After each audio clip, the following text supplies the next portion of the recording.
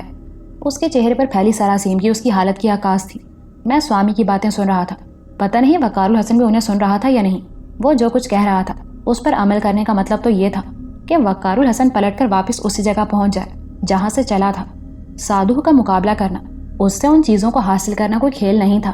جو کچھ سوامی جگندر ناتھ نے کہا تھا وہ غالباً وقار الحسن نے سن بھی لیا تھا اور اسے پوری طرح سمجھ بھی لیا تھا، اس لیے تو وہ ایک دم ڈھہ گیا۔ مگر یہ اتنا آسان نہیں ہے سوامی، تم اگر سب کچھ جانتے ہو تو یہ بھی جانتے ہوگے کہ میں نے اسی کوشش اور مقصد کے لیے اپنا گھر بار چھوڑا تھا، اس شکنتلا کو سکون دینے کے لیے اپنی زندگی کا ہر سکھ چین داؤ پر لگا دیا تھا۔ مگر اس کا پھل مجھے کیا ملا؟ یہ لاشیں، میں ان لوگوں کے بنا کچھ بھی نہیں کر سکتا۔ مجھے ایک مہلت دو، انہیں ٹھیک کر دو۔ میں وعدہ کرتا ہوں کہ میں ہر ممکن کوشش کروں گا، جان لڑا دوں گا، مگر وقار الحسن بہت کمزور ہو چکا تھا، اس لیے کہ جملہ پورا کرنے سے پہلے ہی اس کی آنکھوں سے آنسو بہہ نکلے۔ ایسا میں اس وقت کروں گا جب تم شکنتلا کا شریر کنویں سے نکال لوگے، اس نے صفاقانہ انداز میں جواب دیا۔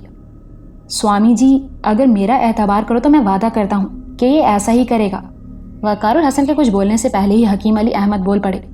کل شام جہانی کی بارات آنے والی ہے، بھرا گھر ماتم کدا بن جائے گا سوامی، اور مجھے یقین نہیں ہے کہ تم اتنے پتھر دل ہو چکے ہو کہ میرا پرکاش بھی تو بارات لے کر آنے والا تھا حکیم جی۔ سپنے تو میری بچی کی آنکھوں میں بھی جگمگائے تھے۔ سولت بیگ نے میرے اور میرے بچوں کے ارمان ہی نہیں، میری غیرت بھی جلا کر بھسم کر دی تھی۔ میرے دل پر کیا بیتی ہوگی؟ میری بچی، میری وہ دکھیاری بچی جو آتم ہتیا کرنے پر مجبور کر دی گئی، سوچو تو اس کا کیا حال ہوا ہوگا۔ سب پرانی باتیں ہیں یہ۔ اچانک حکیم صاحب چینخ اٹھے۔ سولت بیگ کی حرکتوں کا بدلہ تم ان معصوموں سے نہیں لے سکتے سوامی، میں تمہیں ایسا نہیں کرنے دوں گا۔ ایک بات یاد رکھو کہ میں تم سے اپنے پرانے تعلقات اور ادب و لحاظ کا پاس کر رہا ہوں جو میرے اور تمہارے درمیان تھے، مگر اس کی وجہ سے میں تم سے اتنا نہیں دبوں گا کہ تمہیں منمانی کرنے دوں۔ نامعلوم حکیم صاحب کو کیا ہو گیا کہ وہی حیران اور پریشان حکیم صاحب شیر کی طرح دھاڑ اٹھے۔ غصے سے ان کا چہرہ تنتما گیا، غیظ و غضب سے آنکھیں سرخ ہو گئیں۔ میں ہی نہیں، وقار الحسن بھی انہیں حیرت سے دیکھ رہا تھا۔ ان کے لہجے میں بڑا دبدبا، بڑا اعتماد تھا۔ یہ سب شعبدے بازی ختم کر دو، میں تم سے وعدہ کر چکا ہوں کہ وقار الحسن ایسا ہی کرے گا۔ انہوں نے دوسرے ہی لمحے اپنے لہجے کی آنچ پر قابو پا لیا۔ اور پہلے بھی وہ انہی چکروں میں پھنسا ہوا تھا۔ کیا تمہارے خیال میں سادھو سے اس کی کوئی ذاتی دشمنی تھی؟ نہیں سوامی نہیں، تم یہ بات اچھی طرح جانتے ہو کہ سادھو نے اس پر محض شکنتلا کی وجہ سے عذاب نازل کیے۔ تم تو دور بیٹھے اس حویلی میں تماشے کرتے رہے، تمہیں ذرا احساس نہ ہوا کہ یہ نوجوان ہونے کے باوجود خرافات میں پڑ گیا۔ اسے کیا فکر تھی کہ یہ تمہاری بیٹی کی روح کو سکون پہنچانے کے لیے اپنا سکھ چین حرام کر لیتا؟ بہت احسان فراموش ہو سوامی تم۔ حکیم جی کی باتوں نے سوامی کے چہرے پر نرمی پیدا کر دی تھی۔ شاید اسے احساس ہو گیا تھا کہ وقار الحسن کا کوئی قصور نہیں ہے۔ وہ کچھ دیر تک چپ چاپ بیٹھا، وقار الحسن اور حکیم صاحب کو تکتا رہا۔ سوامی، تمہارے دکھ کا احساس مجھے ہے، اور یقین کرو کہ وقار الحسن کو بھی پورا احساس ہے۔ تم مرزا سولت بیگ اور اس کی اولاد کے ساتھ جو کچھ کر چکے ہو وہ کافی ہے۔ اس حویلی پر راج کر رہے ہو، یہ بہت ہے۔ تمہاری بیٹی اب اگر کسی اذیت میں ہے تو وہ بھی اس کی وجہ سے نہیں بلکہ اس کے ہمزاد کی وجہ سے، اور ہمزاد خباثت پر اتر آئے تو انسان کتنا بے بس ہو جاتا ہے، اسے تم بھی جانتے ہو۔ وہ اگر طاقتور نہ ہوتا تو اسے قابو کرنے کی ہدایات نہ دی جاتی۔ ایسا وقار الحسن کی کمزوری کی وجہ سے ہوا ہے، مگر تم اسے اس سلسلے میں براہ راست الزام نہیں دے سکتے۔ تم جانتے ہو کہ شیطان باہر ہو تو آدمی اس کا مقابلہ کر سکتا ہے، بآسانی اسے زیر کر سکتا ہے، مگر جب شیطان لہو میں گردش کر رہا ہو، جب وہ اسے اندر سے کمزور کرے تو اس پر قابو پانا کتنا مشکل ہوتا ہے۔ تم نے تو جنگلوں میں جا کر برسوں تپسیا کی تو اسے قابو کر سکے تھے، مگر پھر بھی آج اس نے تمہیں زیر کر دیا، بلکہ تم تو برسوں سے اس کے آلہ کار بنے ہوئے ہو۔ انتقام کے لیے تم نے نہیں سوچا ہوگا، میں یہ بات جانتا ہوں۔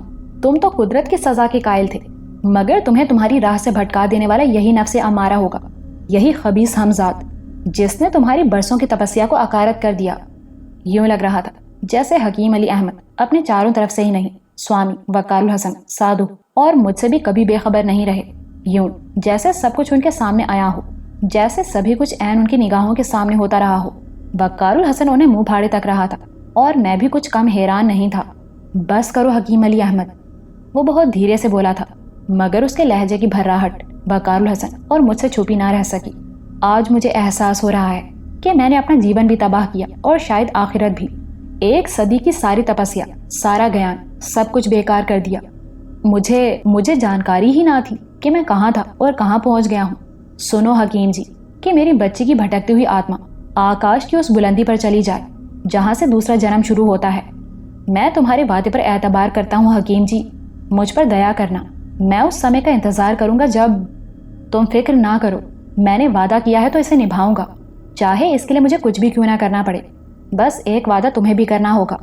حکیم صاحب نے پہلی بار قدم بڑھایا۔ وہ سوامی کے قریب پہنچ گئے۔ سوامی نے سر اٹھا کر حکیم صاحب کو دیکھا۔ میرے قریب مت آنا حکیم جی، میرے گرد دہکتا ہوا چکر ہے۔ میں اس آگ کے درمیان کب سے سلگ رہا ہوں، یہ تم نہیں جانتے۔ یہ میری سوگند کی آگ ہے، جب تک میری سوگند پوری نہیں ہوگی میں اسی طرح اس میں سلگتا رہوں گا، نہ مروں گا نہ زندہ رہ پاؤں گا۔ میں کوشش کروں گا سوامی کہ تمہیں اس جہنم سے نکال لوں، مگر میں تم سے ایک وعدہ چاہتا ہوں۔ بولو، سوامی نے پوچھا۔ ان بچوں کو دکھی مت کرنا۔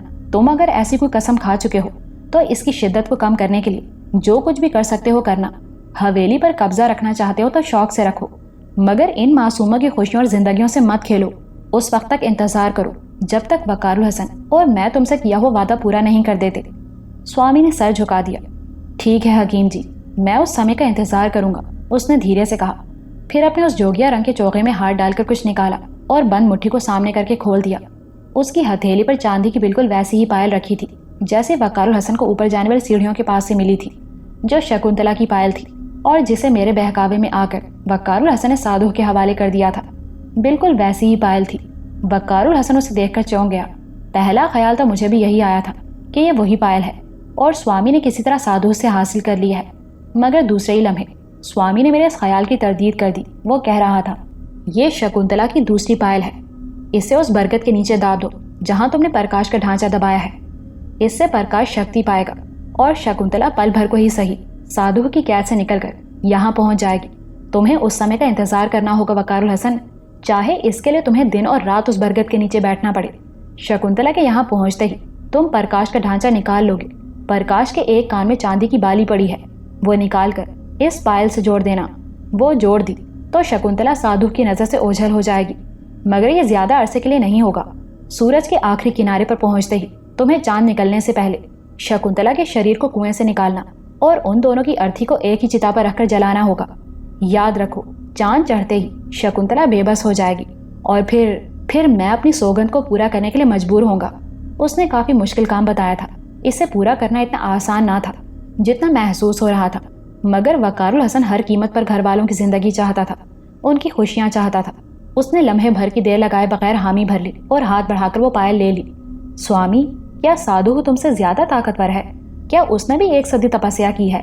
کیا تم اس کے سامنے بے بس ہو؟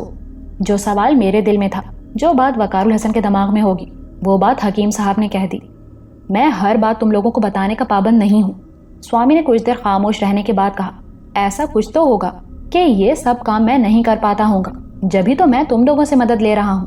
کچھ شکتیاں ایسی ہیں جو بھگوان نے انسانوں کو دی ہیں، اور کچھ ایسی جو صرف آتما کو حاصل ہوتی ہے۔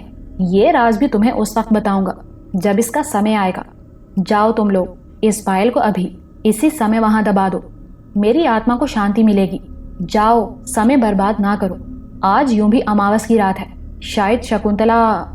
وہ کچھ کہتے کہتے رک گیا۔ حکیم صاحب نے وقار الحسن کو جانے کا اشارہ کیا۔ نہیں حکیم جی، تم بھی جاؤ، وہ بچہ ہے، تم ساتھ ہوگے تو مجھے ڈھارس رہے گی۔ یہ سن کر حکیم علی احمد وقار الحسن کے ساتھ ہی باہر آ گئے۔ وقار الحسن نے گودام کے دروازے کے قریب بنی منڈیر سے پھاوڑا اٹھا لیا جسے اس نے پرکاش کی لاش یعنی ڈھانچہ دبانے کے بعد یہاں رکھ دیا تھا۔ حکیم صاحب خاموش تھے، شاید وہ کچھ سوچ رہے تھے۔ وہ دونوں سیدھے برگد کے درخت کے نیچے پہنچ گئے۔ وہ پائل کافی گہرا گڑھا کھود کر دبانے میں وقار الحسن کو شاید گھنٹہ پون گھنٹہ لگ گیا۔ آسمان پر تاریکی دھندلانے لگی تھی۔ حکیم علی احمد اب بھی گہری خاموشی میں ڈوبے ہوئے تھے۔ پائل دبا کر وقار الحسن کھڑا ہوا تو انہوں نے اس کے کاندھے پر ہاتھ رکھ دیا اور بولے، وقار الحسن، تم بہت بہادر آدمی ہو۔ تم نے جس طرح اپنی زندگی کے 10-12 برس گزارے ہیں، جن پراسرار حالات کو جھیلا ہے، وہ تمہارے عزم اور تمہاری بہادری کا ثبوت ہے بیٹا۔ میں تم سے صرف اتنا کہنا چاہتا ہوں کہ ایسے حالات میں آدمی کو اپنے جذبات پر پوری طرح قابو رکھنا چاہیے۔ ممکن ہے کہ جو کچھ ہو چکا ہے وہ حقیقت ہو، ان تاریکیوں کو کاٹ کر طلوع ہونے والا سورج تمہارے دل کو بھی دولخت کر دے۔ تم حوصلہ رکھنا بیٹا، غلطی مجھ سے ہوئی، مجھے بہت پہلے تمہاری مدد کو آنا چاہیے تھا، میں اپنی اس غلطی پر سخت نادم ہوں۔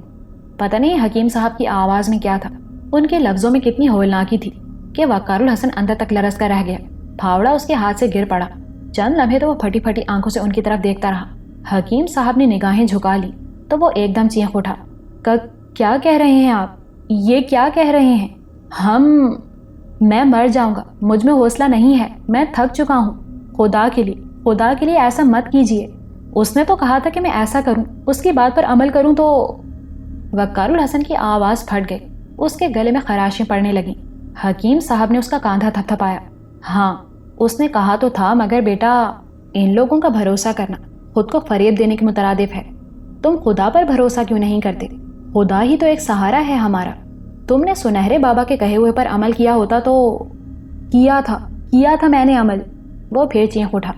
میں کچھ بھول ہو گئی تھی، میں نے دانستہ ان کے کہے سے روگردانی نہیں کی تھی حکیم صاحب، اور پھر یہ میرا ہمزاد، اس نے دانت کچکچا کر جواب دیا۔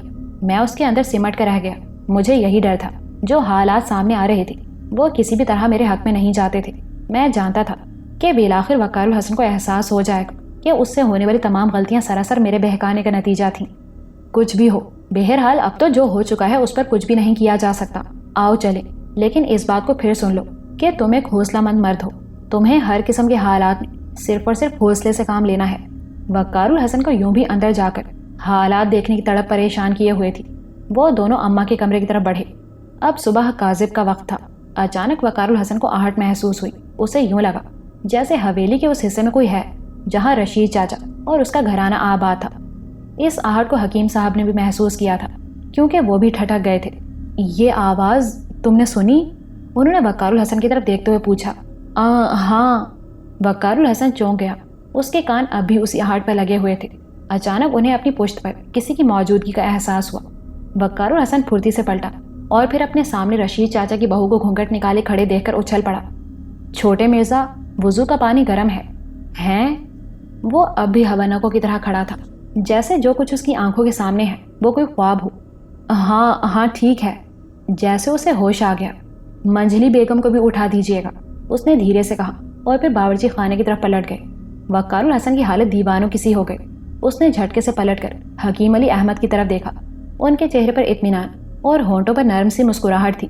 آنکھیں تشکر کے احساس سے بھیگی ہوئی تھیں۔ وہ آسمان کو تک رہے تھے، جیسے خدا کا شکر ادا کر رہے ہوں۔ وقار الحسن ابھی تک جیسے حواسوں میں نہیں تھا۔ وہ اب بھی اپنے آپ کو یقین دلانے کی کوشش کر رہا تھا کہ ابھی اس نے واقعی رشید چاچا کی بہو کو دیکھا ہے۔ وہ زندہ تھی، بلکہ صحیح سلامت ٹھیک ٹھاک تھی، جبکہ وہ ان سب کی موت کی تصدیق کر چکا تھا۔ اپنی آنکھوں سے ان کے بے جان جسم دیکھ چکا تھا۔ یک بیک وہ اچھلا اور اماں کے کمرے کی طرف بھاگ پڑا۔ اس نے جیسے ہی کمرے میں قدم رکھا، کمرے میں ہلچل دیکھ کر دم بخود رہ گیا۔ جہانی آپا کروٹ بدل رہی تھی۔ انہوں نے کروٹ لیتے ہوئے پل بھر کو دروازے کے بیچوں بیچ کھڑے وقار الحسن کو دیکھا، پھر لیٹ کر آنکھیں موند لیں۔ اماں ابھی نہیں جاگی تھی، مگر وہ اس وقت اس پوزیشن میں نہیں تھی جس میں وقار الحسن انہیں دیکھ چکا تھا۔ اس وقت ان کا ہاتھ آنکھوں پر تھا۔ کمرے کے کونے میں لٹکی لالٹین کی ہلکی روشنی غالباً ان کے چہرے پر پڑ رہی تھی، جس سے بچنے کے لیے انہوں نے ہاتھ آنکھوں پر رکھ لیا تھا۔ چاندنی پر لیٹی تمام لڑکیاں سانس لے رہی تھیں۔ بھرپور زندگی کا احساس بڑی شدت سے ہو رہا تھا۔ اب نہ کمرے میں ہولناکی کو کوئی احساس تھا، نہ قیامت کا سا سناٹا وقار الحسن کے دماغ پر ہتھوڑے برسا رہا تھا۔ اس وقت اسے ان سب کے تنفس کا اتار چڑھاؤ صاف سنائی اور دکھائی دے رہا تھا، یا شاید وقار الحسن نے اپنی تمام تر قوتیں یہی دیکھنے اور سننے میں صرف کر دی تھیں۔ اسی لمحے اذان کی آواز بلند ہوئی۔ اماں کلمہ پڑھتے ہوئے اٹھ بیٹھی، اور اس آواز کے ساتھ ہی وقار الحسن وہیں دروازے پر سر مسجود ہو گیا۔